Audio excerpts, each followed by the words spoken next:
तो बच्चों, ये हमारा कॉम्प्लेक्स नंबर के क्लास 11 का कंटिन्यूएशन में पार्ट 2 है, जिसमें हम एक्सरसाइज 5.2 के सवाल करेंगे। और इस सवाल में मेनली हमें निकालना है find the modulus and the arguments of the complex number.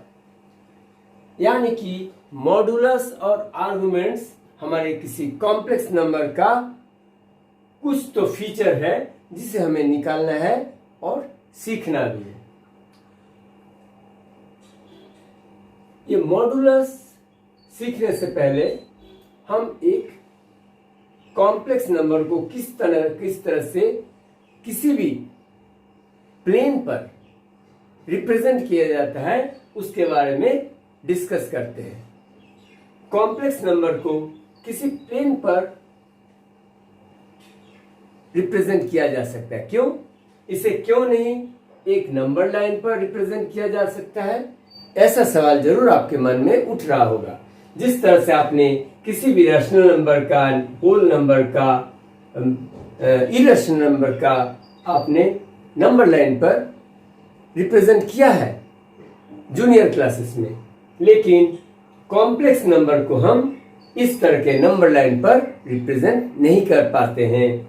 इसका एक रीजन तो ये है, इसका एकमात्र रीजन है क्योंकि कॉम्प्लेक्स नंबर क्या होता है? a प्लस आयोटा b, जिसमें ये तो है रियल पार्ट, लेकिन ये है हमारा इमेजिनरी पार्ट। यानी कि इसमें b तो एक रियल नंबर है, लेकिन इसके साथ अंडर रूट -1 भी मल्टीप्लाइड है। अंडर रूट -1 इंटू बी, और जो है हमारा इमेजिनरी नंबर को आप नंबर लाइन पर रिप्रेजेंट नहीं कर पाते हैं। इसलिए से प्लेन पर, 2 डायमेंशनल प्लेन पर 2 डायमेंशन हो गया, एक रियल पार्ट हो गया, एक इमेजिनरी पार्ट हो गया। So this consist of 2 dimensions. So इसे हम एक 2 डायमेंशनल प्लेन पर रिप्रेजेंट करते हैं। जिस तरीका से आपने कार्टेशियन प्लेन देखा था, एक्स और वाई एक्सिस, इसी तरह से हमारा इस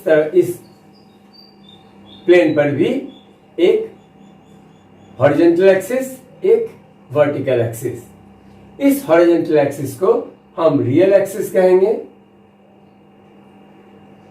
और ये जो वर्टिकल एक्सिस है इसे हम इमेजिनरी एक्सिस कहेंगे। आप समझ रहे हैं रियल एक्सिस क्यों है? क्योंकि ये जो ए है ये तो रियल पार्ट है, इसको हम रियल नंबर लाइन पर यहां पर ड्रॉ कर सकते हैं। ओ ए इज द ए, ओ से ए, ओ हमारा इंटरसेक्शन पॉइंट है, इसको ओरिजिन आप कह सकते हैं, और ओ से ए तक क्या बन गया? ए, इसका यूनिट। अब जो इमेजिनरी आयोटा के साथ जो मल्टीप्लाई है, ओ के साथ इतना डिस्टेंस पर है, यानी कि ये अगर b डिस्टेंस है तो आप इसका z को इस तरह से रिप्रेजेंट कर सकते हैं, जहां पर a, b आएगा। तो आपको मालूम है यहां से a डिस्टेंस और फिर यहां से b डिस्टेंस पर जो पॉइंट आएगा that will be the complex number a, b, यानी कि z is a plus iota b को हम इस कोऑर्डिनेट से a, b से रिप्रेजेंट कर सकते हैं। और o से इस z तक का जो दूरी है, the distance between o and z is called the modulus. OZ distance is called the modulus of complex number. The modulus of complex number is the distance between O and Z. और Z क्या है? Z है a, b। तो चलिए हम इसका OZ का distance निकालते हैं। तो AZ से A को मिलाते हैं। So this is a right angle triangle.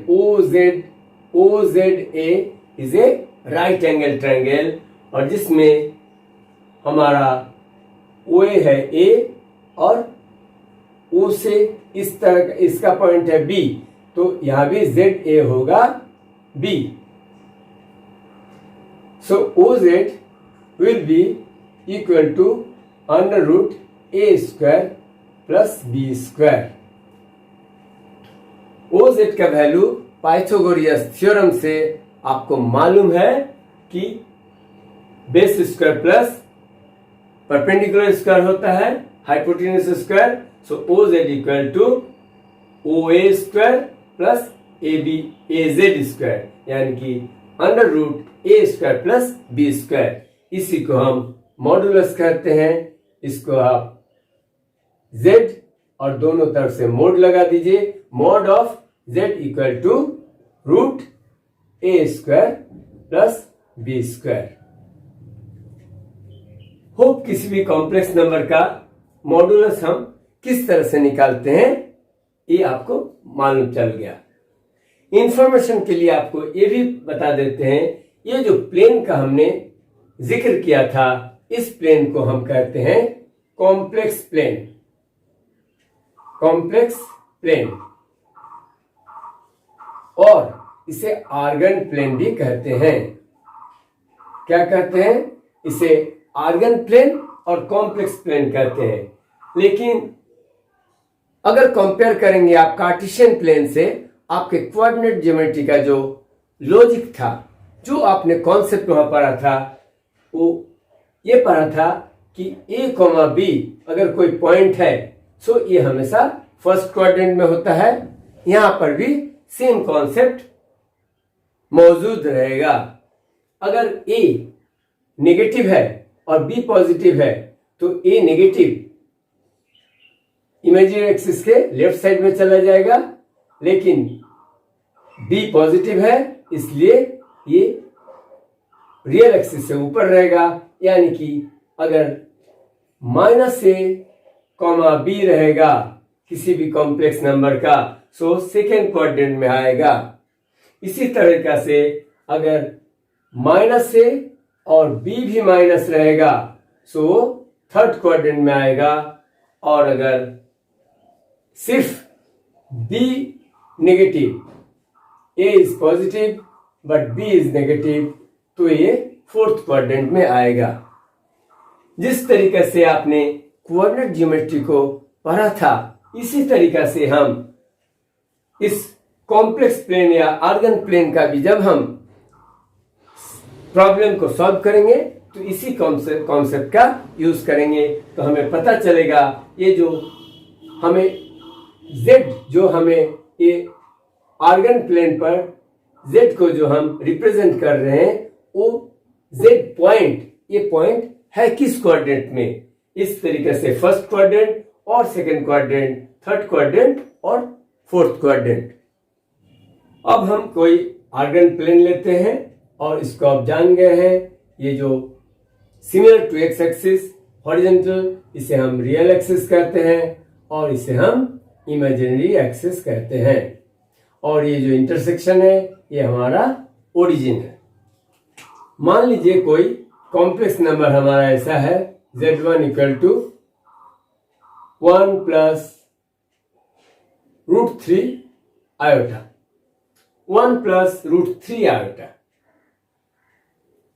तो हम Z1 को किसी, आपको मालूम चल रहा है दोनों A और B दोनों पॉजिटिव में है, इसलिए Z1 क्या होगा, फर्स्ट क्वाड्रेंट पे होगा, और Z1 का जो कोऑर्डिनेट्स होगा 1, √3, 1, √3, क्योंकि ये पॉइंट क्या होता है A, B, तो A है 1 और B है √3। सो इसका पॉइंट हम क्या करेंगे, 1, √3 से रिप्रेजेंट करेंगे। O से z और z1 को मिलाते हैं तो ये जो OZ जो लाइन है ये रियल एक्सिस से एक एंगल बना रहा है। ये एंगल बना रहा है रियल एक्सिस के पॉजिटिव साइड से। देखिए इसको हम पॉजिटिव रियल एक्सिस कहेंगे, इसे हम नेगेटिव रियल एक्सिस कहेंगे। आपको मालूम है ओरिजिन से जब लेफ्ट को जाते हैं तो नेगेटिव होता है और राइट को जाते हैं तो एक्स कोऑर्डिनेट हमेशा पॉजिटिव होता है। सेम कॉन्सेप्ट लगने वाला है। और जब इस हॉरिजॉन्टल लाइन से अपवर्ड डायरेक्शन में जाता है तो बी का वैल्यू पॉजिटिव होने वाला है, लेकिन जब हॉरिजॉन्टल लाइन के नीचे जाएगा तो हमारा बी का वैल्यू नेगेटिव होने जा रहा है, जिस तरीके से हमारा कोऑर्डिनेट ज्योमेट्री का कॉन्सेप्ट था। अब ये जो एंगल है थीटा, जो हमारा ये रियल एक्सिस का पॉजिटिव से ये हमारा कॉम्प्लेक्स नंबर का जो आर्म है OZ जो है, जो एंगल बना रहा है, इसको हम आर्गुमेंट कहते हैं। इसे ही हम आर्गुमेंट कहते हैं। आर्गुमेंट और एम्पलीट्यूड। आर्गुमेंट और एम्पलीट्यूड क्या कहते हैं? द एंगल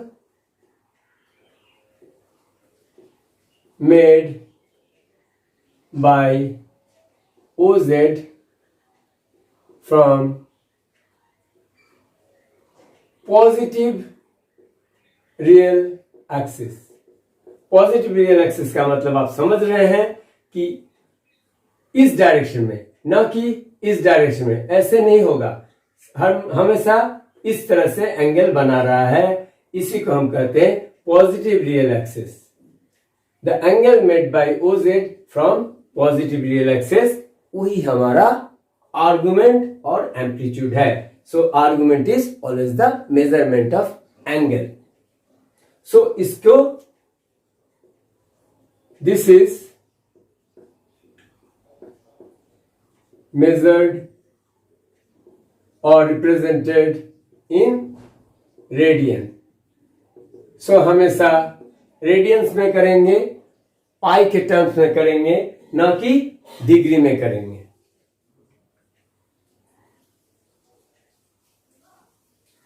सो यहां पर जिस तरह से फर्स्ट क्वाड्रेंट में था, तो आप देख रहे हैं ये थीटा क्या है, π/2 से छोटा है। π/2 से छोटा है क्योंकि ये Z1 क्या है, फर्स्ट क्वाड्रेंट में लाई कर रहा है। लेकिन Z तो प्लेन पर किसी भी जगह लाई कर सकता है। Second quadrant, third quadrant, fourth quadrant, कहीं भी लाई कर सकता है। सो हम एक और एग्जांपल बना लेते हैं जो हमारा सेकेंड क्वाड्रेंट में है। सेकेंड क्वाड्रेंट में यानी कि Z अगर ऐसा है -1, √3, यानी कि EZ जो है सेकेंड एग्जांपल का, इसका है -1 + √3 आयोटा। तो ये जब O के साथ आप क्लियरली आप देख रहे हैं कॉम्प्लेक्स नंबर क्या है, सेकेंड क्वाड्रेंट में है, यानी कि ये पॉजिटिव रियल एक्सिस के साथ इस तरह से एंगल को बना रहा है। सो इस हालत में देख रहे हैं कि जब सेकेंड क्वाड्रेंट में होता है तो π/2 से बड़ा हो रहा है। अब ऐसा भी हो सकता है कि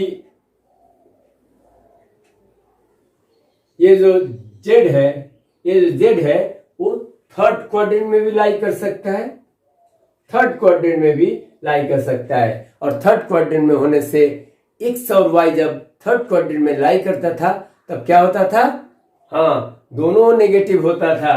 तो यहां पर भी ए का वैल्यू माइनस और बी का वैल्यू भी माइनस इस तरह का माइनस से माइनस भी रहेगा तो ये थर्ड क्वाड्रेंट में लाई करेगा। तो इस जगह हम आर्गुमेंट जब निकालेंगे तो हमारा पॉजिटिव रियल एक्सिस से ये किस तरह का एंगल बना रहा है। अगर हम एक एंगल ड्रॉ करते हैं एंटी क्लॉकवाइज, जैसा हम जनरली करते हैं, जनरली हम क्या करते हैं, एंटी क्लॉकवाइज एंगल को मेजर करते हैं, क्योंकि that gives us measurement of angle in positive. नहीं तो हम एंगल को दूसरे तरीका से भी, इस तरीके से भी मेजर कर सकते हैं, इस तरीके से भी मेजर कर सकते हैं, लेकिन इस तरह से मेजर करने से क्या होगा, एंगल नेगेटिव में आएगा और कोई बात नहीं। हम पॉजिटिव में भी एंगल को निकाल सकते हैं, नेगेटिव में भी निकाल सकते हैं। अगर क्लॉकवाइज डायरेक्शन में मेजर करेंगे तो नेगेटिव कहेंगे, और अगर एंटी क्लॉकवाइज करेंगे तो पॉजिटिव करेंगे। फर्क सिर्फ इतना ही है। तो यहां पर हम देख रहे हैं थीटा का value is more than pi radian. It is more than pi radian if I am measuring in the positive direction, that means anti-clockwise direction। लेकिन यहां पर हम जब आर्गुमेंट सिर्फ दिया रहेगा तो इसे हम प्रिंसिपल आर्गुमेंट कहेंगे। सो प्रिंसिपल आर्गुमेंट का value, the value of principal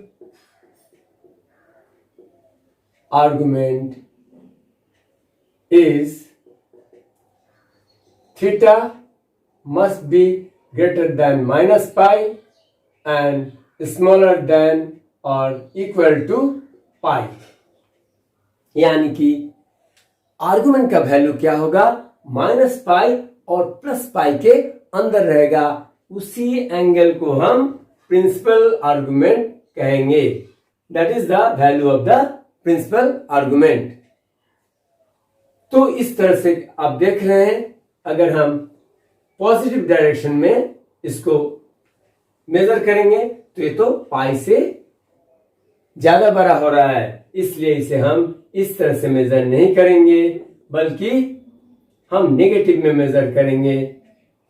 इसको हम इस तरह से मेजर करेंगे। ये जो आर्गुमेंट और एम्पलीट्यूड का वैल्यू आएगा ये नेगेटिव में आएगा। अब आर्गुमेंट को हम रिप्रेजेंट कैसे करते हैं ये भी एक हमें जानना चाहिए। आर्गुमेंट ए आर जी और जेड को हम लिखते हैं ब्रैकेट में। तो आर्ग जेड, इसका मतलब है आर्गुमेंट ऑफ जेड, या तो इसको इस तरह से लिख सकते हैं एम्पलीट्यूड जेड।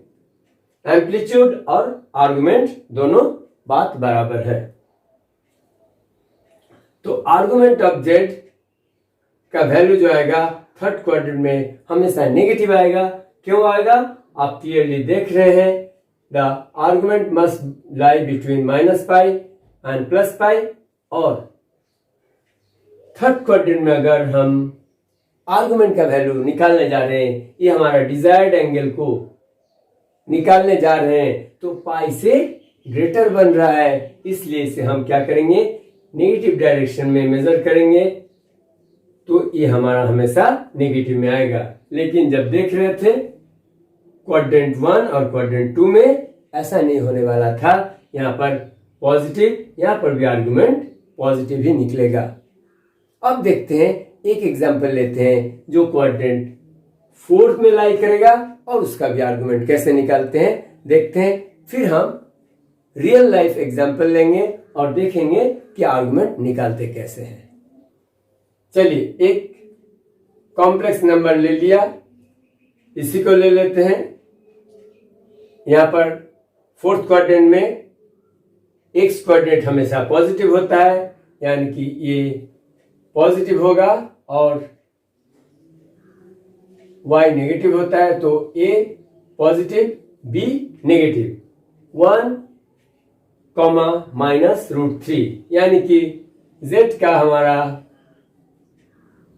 Z4 का हमें एग्जाम्पल मिला 1 माइनस √3 आयोटा। अगर हम इसको एंटी क्लॉकवाइज मेजर करें तो ये पाई से बड़ा हो जाएगा, इसलिए क्या करेंगे, इसे हम क्लॉकवाइज करेंगे, जो हमें वैल्यू तो देगा नेगेटिव में, लेकिन फिर भी ये नेगेटिव पाई से छोटा ही बनेगा।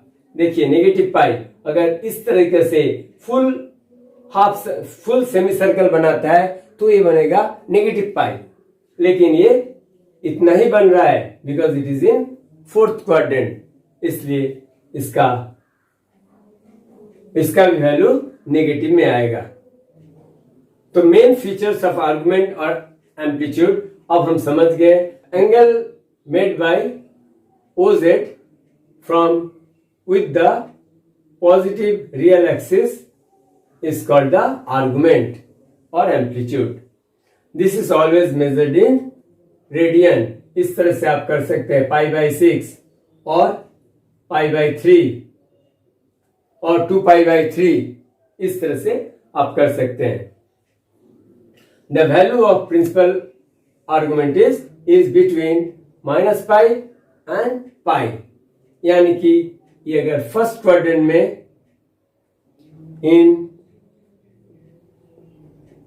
First and second quadrant argument of the complex number is positive and in third and fourth quadrant argument of Z is negative. ये फर्स्ट क्वाड्रेंट और सेकेंड क्वाड्रेंट में आर्गुमेंट, कॉम्प्लेक्स नंबर का आर्गुमेंट पॉजिटिव क्यों होता है और third and fourth quadrant में negative क्यों होता है, ये भी आपको मैंने एक्सप्लेन किया। जब हम कुछ सवाल करेंगे तो आपका ये कॉन्सेप्ट और भी क्लियर हो जाएगा। चलिए इसका आर्गुमेंट निकालने के लिए हम इसका भी 4 एग्जाम्पल लेंगे। Quadrant first, quadrant second, quadrant third and fourth में, चारों में कॉम्प्लेक्स नंबर लाई कर सकता है। आपको चारों का एग्जाम्पल देके बताएंगे कि किस तरह से आर्गुमेंट को हम निकालते हैं और फिर हम बुक के आपका जो क्वेश्चंस है उसको करेंगे। तो फर्स्ट एग्जाम्पल मैंने लिया Z1 equal to 1 plus √3 iota. हम इसका एक आर्गन प्लेन पर Z1 को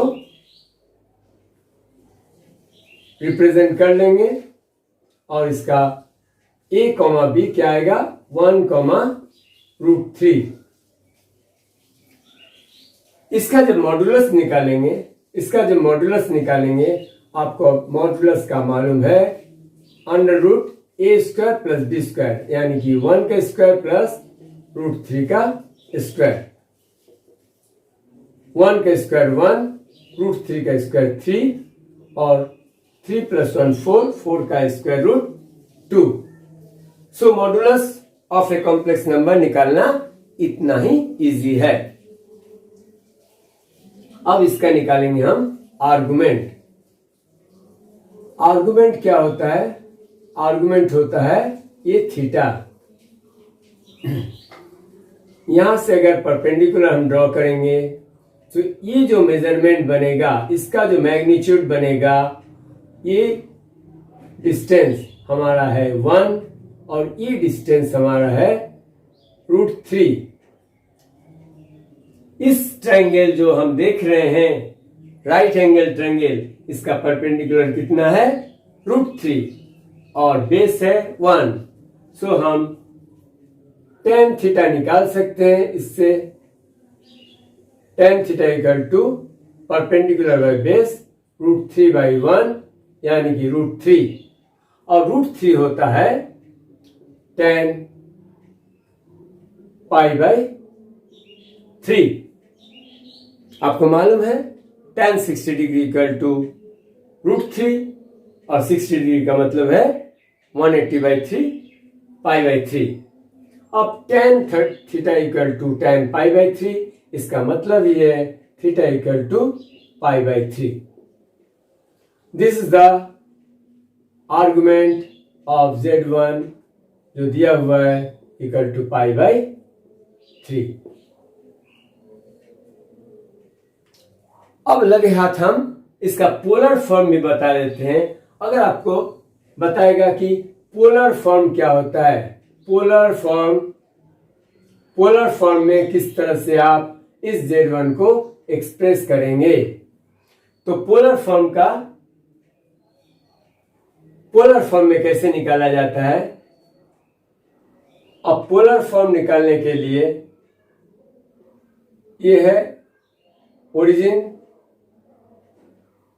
ये अगर a, b है, कॉम्प्लेक्स नंबर का a, b है, इसका मतलब है ये OM और Z। ये अगर a थीटा ले लेते हैं ये a बनेगा, ये b बनेगा, ठीक। सो cos theta is a by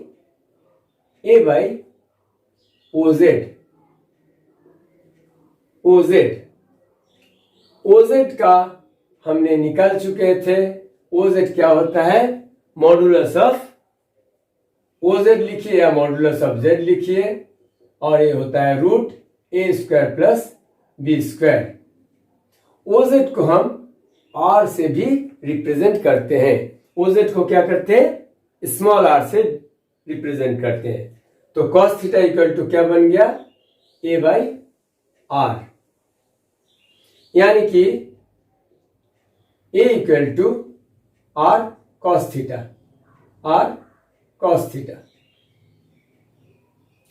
इसी तरह sin theta equal to b by r, यानी कि b equal to r sin theta. अब Z1 को हम रिप्रेजेंट करते हैं a प्लस आयोटा b से, तो a का वैल्यू अगर r cos थीटा रखेंगे प्लस आयोटा b का वैल्यू अगर r sin थीटा रखेंगे, और दोनों में से r को कॉमन ले लेते हैं। सो cos theta plus iota sin theta. ये जो z को रिप्रेजेंट करने का जो तरीका है, ट्रिग्नोमेट्रिक रेशियोज के फॉर्म में, और ये आपका मॉडुलस के फॉर्म में, मॉडुलस और ट्रिग्नोमेट्री के फॉर्म में जो z को रिप्रेजेंट करने का तरीका है, इसे ही हम पोलर फॉर्म कहते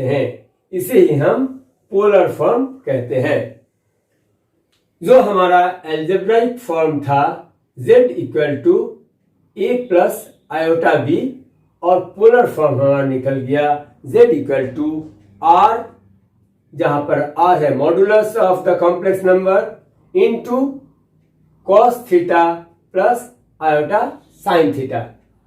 cos थीटा अब जान गए हैं, theta is nothing but argument, principal argument of the complex number.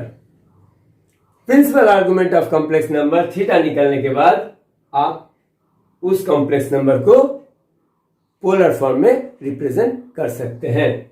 Second example हमारा ये लेना है सेकेंड क्वाड्रेंट में। सो सेकेंड क्वाड्रेंट में z का वैल्यू क्या होना चाहिए, a होगा -1 और ये होगा b होगा प्लस। सो इसको z equal to -1 plus √3 iota का एग्जांपल लेते हैं।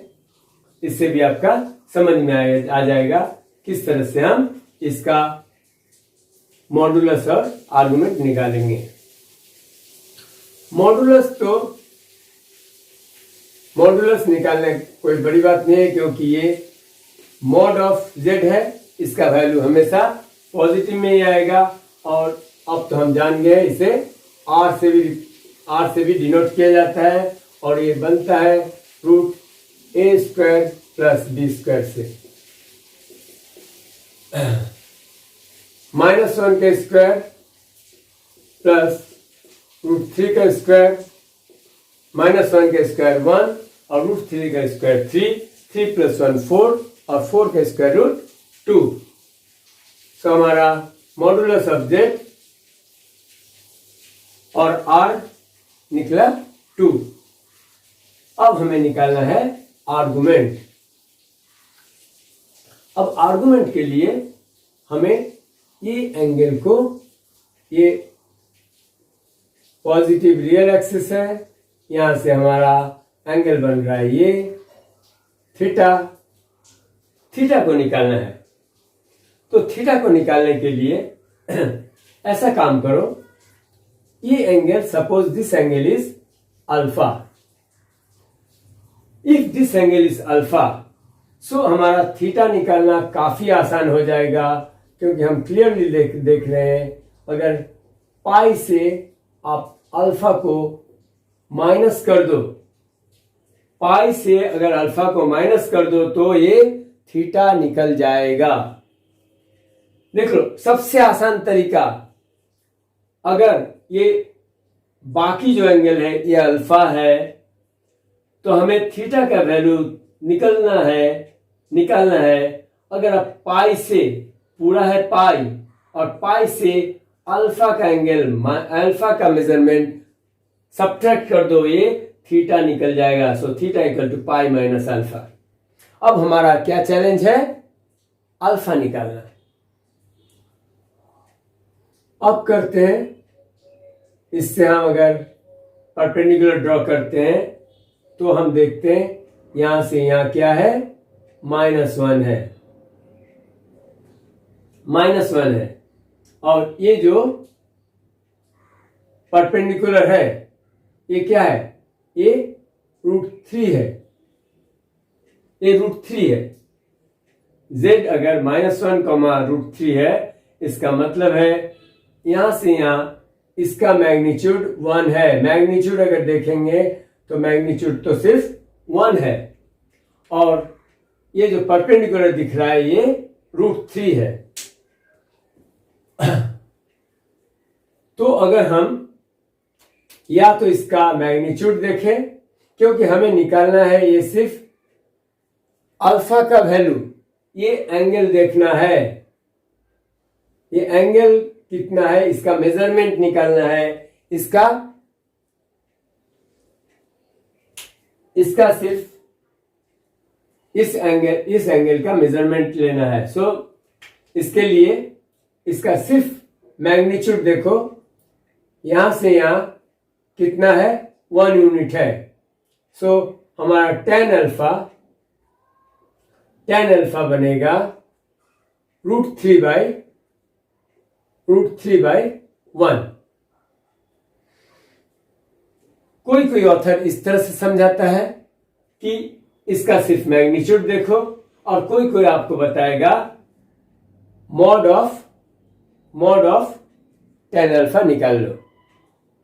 तो आप समझ लीजिए बात दोनों का बराबर है, क्योंकि हमें सिर्फ ये एंगल निकालना है, इसलिए -1 या -√3 अगर नीचे जाता उससे मतलब नहीं है, हमारा सिर्फ यहां से इसका डिस्टेंस देखना है। इसका डिस्टेंस है 1, इसका डिस्टेंस है √3। सो हमारा एंगल क्या बनेगा, एंगल बनेगा √3/1 tan अल्फा इक्वल टू √3, जो हमें देता है tan π/3, क्योंकि π/3 यानी कि 60 डिग्री, और tan 60 degree equal to √3। So alpha equal to निकला π/3। So theta, this implies theta, जो हमारा है argument of the complex number equal to pi minus alpha, pi minus pi by 3 यानी कि 3 pi minus pi 2 pi by 3। This is the answer. सिर्फ आप देखो ये छोटा सा एंगल जो है अल्फा को निकाला। अल्फा को निकालने के लिए मैंने इस ट्रायंगल के लिए इसका परपेंडिकुलर क्या है और इसका बेस का डिस्टेंस क्या है इसको मेजर किया। इसको मेजर करने से ये -1 है, यानी कि इसका डिस्टेंस मैग्नीट्यूड जो है, अगर इसका मोड ऑफ दिस डिस्टेंस आप लेते हैं तो इसका 1 आता है, यानी कि tan अल्फा इक्वल टू √3/1। जो हमारा इस एंगल का वैल्यू क्या है, एंगल का वैल्यू π/3 है। एंगल का वैल्यू π/3 है और ये π/3 को क्या किया, पूरे पाई से सब्ट्रैक्ट किया, जो हमें थीटा का वैल्यू देगा। And theta is nothing but argument of z। Hope आपको फर्स्ट क्वाड्रेंट और सेकंड क्वाड्रेंट में किस तरह से आर्गुमेंट का पॉजिटिव वैल्यू आया और किस तरह से इसका वैल्यू निकाला गया, ये भी आपको पता चल रहा है। अब इसे अगर आपको कहता कि भाई इसका पोलर फॉर्म में भी बता दो, तो पोलर फॉर्म में आप बिल्कुल इसी तरह बताते, r ब्रैकेट में cos theta plus i sin theta और r है आपका 2, आप निकाल चुके हैं। cos थीटा का वैल्यू 2π/3, थीटा है principal value of argument. Principal value क्यों कहते हैं, देखिए प्रिंसिपल वैल्यू सिर्फ ये प्रिंसिपल वैल्यू एक ही वैल्यू आपको मिल रहा है, लेकिन अगर आप जनरल वैल्यू का बात करते हैं तो जनरल वैल्यू तो ये थीटा का जो वैल्यू है, ये जब थीटा है फिर 2π, जब 2π रोटेशन लगेगा तो ये फिर इसी जगह पर आ जाएगा। फिर जब 4π रोटेशन लगे, 4π एंगल बनाएगा तो फिर इसी जगह पर आ जाएगा। Value will remain, you will get the same value 6π, यानी कि जनरल वैल्यू अगर 2π का मल्टीपल में आप ऐड करते जाएंगे तो आप देखेंगे इनफाइनाइट वैल्यू मिल रहे हैं, उसे जनरल वैल्यू कहते हैं। लेकिन हम यहां पर एक डिस्टिंक्ट वैल्यू के लिए बात कर रहे हैं, जो हमारा principal value of argument of the complex number. तो प्रिंसिपल वैल्यू एक ही होगा, that is in this example 2π/3। So polar form r into cos theta plus iota sine theta, r हमारा 2 निकला हुआ है और argument 2π/3। So cos 2π/3 plus iota sine 2π/3, ये है पोलर फॉर्म में रिप्रेजेंट करना। यहां पर एक थर्ड एग्जांपल लेते हैं। z इक्वल टू, चलिए z equal to -1 minus iota, -1 minus iota, ये भी एक कॉम्प्लेक्स नंबर है और ये आप देख रहे हैं a is -1, b is iota into -1, यानी कि b इज -1। ये obviously this is in third quadrant, जहां -a, -b होता है। सो मॉड ऑफ z और modulus of the complex number, और इसे r भी कह सकते हैं, √a² प्लस b², a² -1 के स्क्वायर प्लस -1 के स्क्वायर, यानी कि √1 + 1 2 का स्क्वायर √2। तो r आपका निकला √2। अब हम निकालेंगे इसका आर्गुमेंट। आर्गुमेंट निकालने के लिए ये है -1, -1। आर्गुमेंट निकालने के लिए हम बता चुके हैं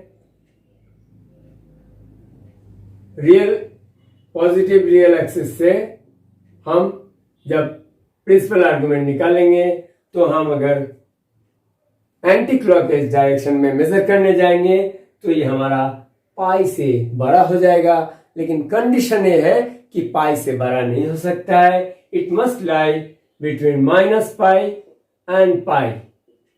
theta must be greater than -π and less than और इक्वल टू पाई।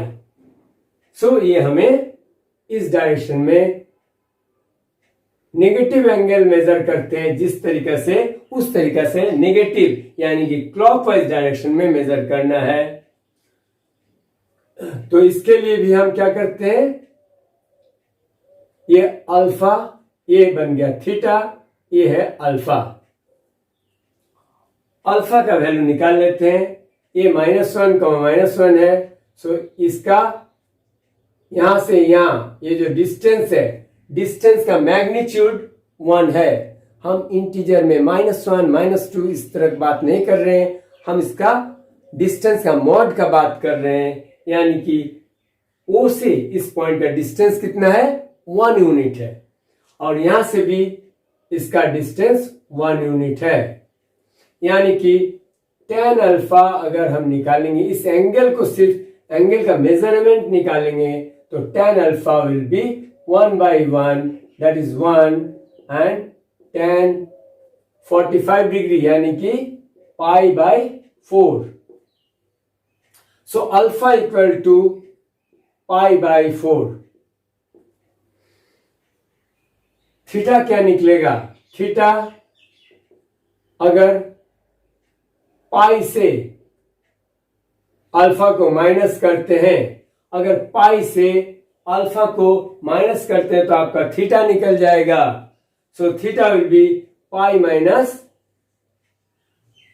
अल्फा। लेकिन ये तो नेगेटिव में मेजर कर रहे हैं इसलिए नेगेटिव कहेंगे। So theta is measured in negative, so इसका पाई माइनस अल्फा तो ये बन गया, ये तो पाई माइनस अल्फा बना, लेकिन ये नेगेटिव एंगल में मेजर कर रहे हैं क्योंकि ये तो क्लॉकवाइज डायरेक्शन में मेजर कर रहे हैं, इसलिए पाई माइनस अल्फा। और सो थीटा का वैल्यू या आप लिख सकते हैं यहां पर argument of z equal to minus pi minus alpha, यानी कि minus pi minus π/4 minus 4π minus pi 3π। Argument इसका निकला -3π/4।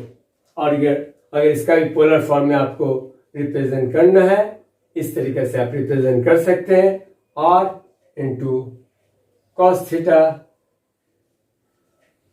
प्लस आयोटा साइन थीटा, और इसका निकला था √2 cos -3π/4 plus iota sine -3π/4। This will be your polar form. Hope आपको जब क्वाड्रेंट थर्ड में कॉम्प्लेक्स नंबर लाई करेगा तो किस तरह से हम निकालेंगे, और इसका जो argument principal value of argument z निकल रहा है वो क्यों माइनस में नेगेटिव में आ रहा है, ये भी आपको अच्छी तरह मालूम चल रहा है। अब हमारा एक ही एग्जांपल बच गया जो है क्वाड्रेंट फोर्थ में। क्वाड्रेंट फोर्थ में होने के लिए हमारा z कहीं ऐसा होगा, तो आप देख रहे हैं a का वैल्यू तो पॉजिटिव में है लेकिन b का वैल्यू नेगेटिव में है, यानी कि ये -1 नहीं चलेगा, 1 माइनस आयोटा इस तरह का एग्जाम्पल चलेगा।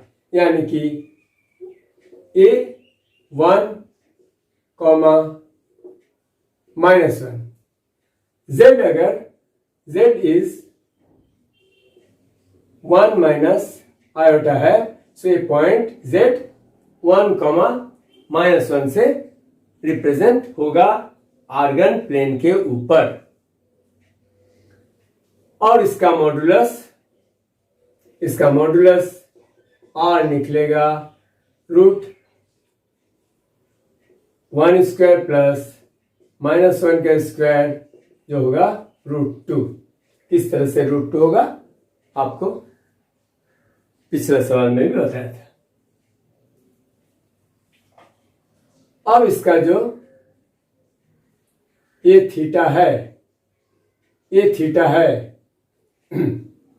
पॉजिटिव रियल एक्सिस के साथ, ये हम मेजर कर रहे हैं, इसलिए आपको डायरेक्शन से पता चल रहा है कि थीटा हम नेगेटिव डायरेक्शन में मेजर कर रहे हैं, क्लॉकवाइज मेजर कर रहे हैं।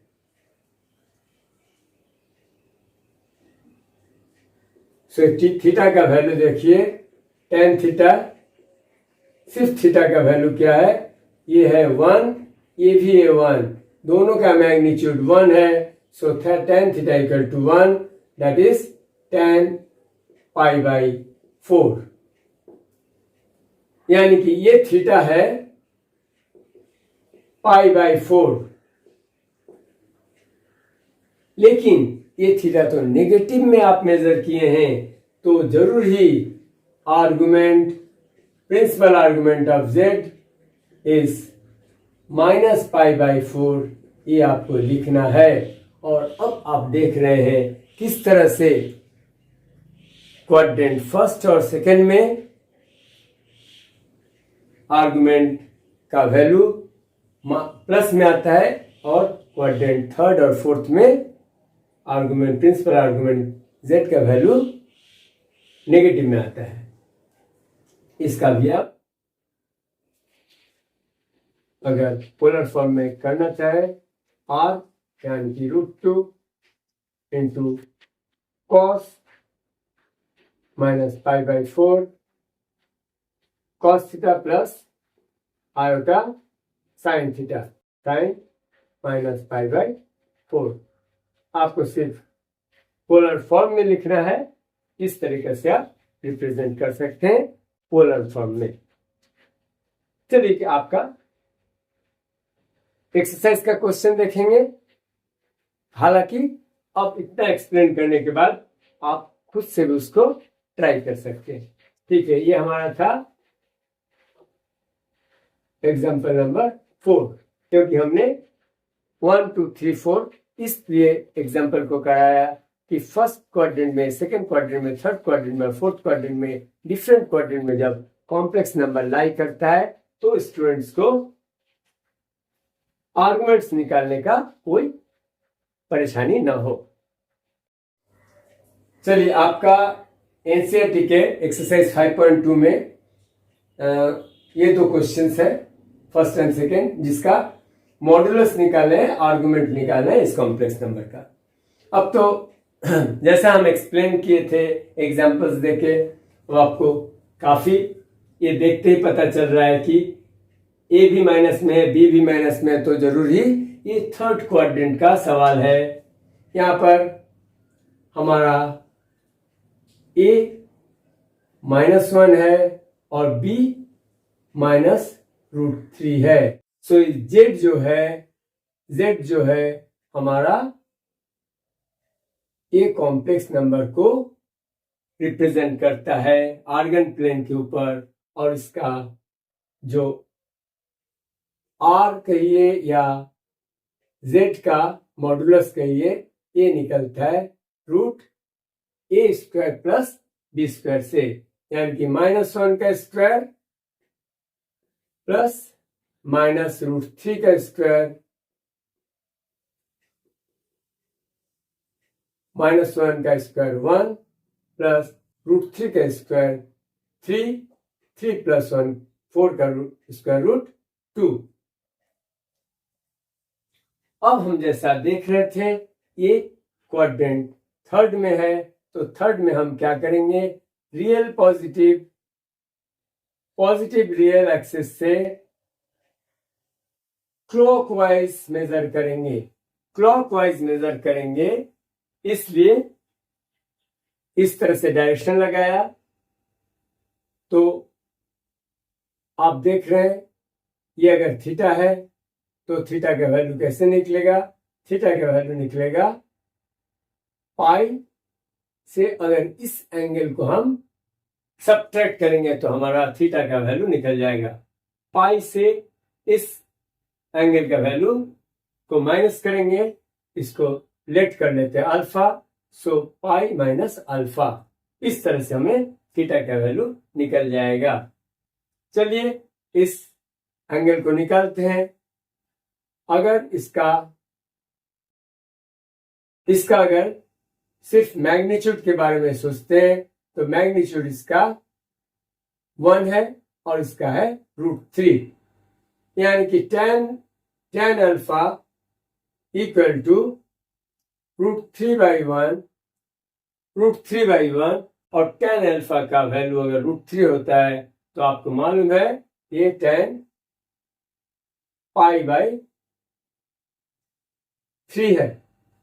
tan 60 इक्वल टू √3, यानी कि 60 कब आता है, 180/3।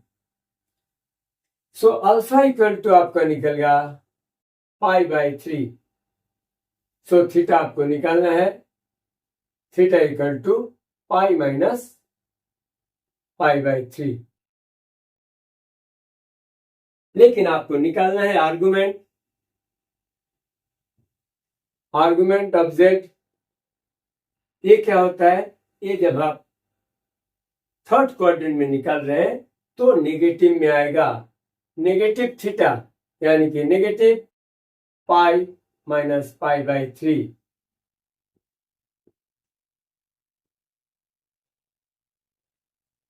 Three pi minus pi 2 pi, यानी कि आर्गुमेंट, प्रिंसिपल आर्गुमेंट और आर्गुमेंट। अगर आर्गुमेंट कहा जाता है इसका मतलब ही है प्रिंसिपल आर्गुमेंट आपसे कहा गया है। So argument of z is -2 π/3। Hope किसी को भी डाउट नहीं है कि प्रिंसिपल आर्गुमेंट और आर्गुमेंट किसी भी कॉम्प्लेक्स नंबर का किस तरह से निकाला जाता है। क्वेश्चन नंबर 2 को देखते हैं। पहले आपको आर्गन प्लेन खींच लेना है और देखना है कि ये कॉम्प्लेक्स नंबर मेरा कौन सा क्वाड्रेंट में है। ये ए है नेगेटिव में, यानी कि लेफ्ट साइड। सो यहां पर ए है और बी क्या है, बी पॉजिटिव में, यानी कि ये जो हमारा पॉइंट है z इज -√3,1। ये z पॉइंट -√3,1 यानी कि सेकंड क्वाड्रेंट में है। और सेकंड क्वाड्रेंट में याद करो हमारा रियल पॉजिटिव रियल एक्सिस से जब थीटा बनता है तो ये एंटी क्लॉकवाइज बनता है, यानी कि पॉजिटिव डायरेक्शन में मेजर करते हैं। पहले इसका मॉडुलस निकाल लेते हैं। मॉडुलस ऑफ जेड √-√3 का होल स्क्वायर प्लस 1 का स्क्वायर माइनस का स्क्वायर प्लस और √3 का स्क्वायर 3 + 1 4 और यानी कि 2। मॉडुलस ऑफ जेड निकला 2। अब इसको करने के लिए बताए थे थीटा इक्वल टू, ये अगर अल्फा है सो पाई में से अल्फा को आप माइनस कर दीजिए, पूरा पाई से अल्फा को माइनस कीजिए और ये अल्फा का मैग्नीट्यूड निकालिए, सिर्फ मैग्नीट्यूड। हम डायरेक्शन का बात नहीं कर रहे हैं, सिर्फ मैग्नीट्यूड निकालने के लिए इसका भी मैग्नीट्यूड आपको सोचना पड़ेगा। ये है √3, ये है 1, a, b, यानी कि ये है ये b है, √3 और ये 1, सो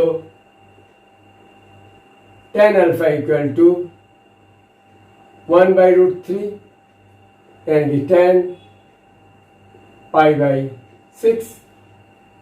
Tan 30 equal to 1 by √3 and 1 by 180 by 6, 30 degree. So alpha equal to आपको यहाँ से मिल रहा है pi by 6. So argument of z is pi minus alpha, pi minus alpha यानी कि pi minus pi by 6. देख लो 6 pi minus pi, 5 pi by 6. This is the answer.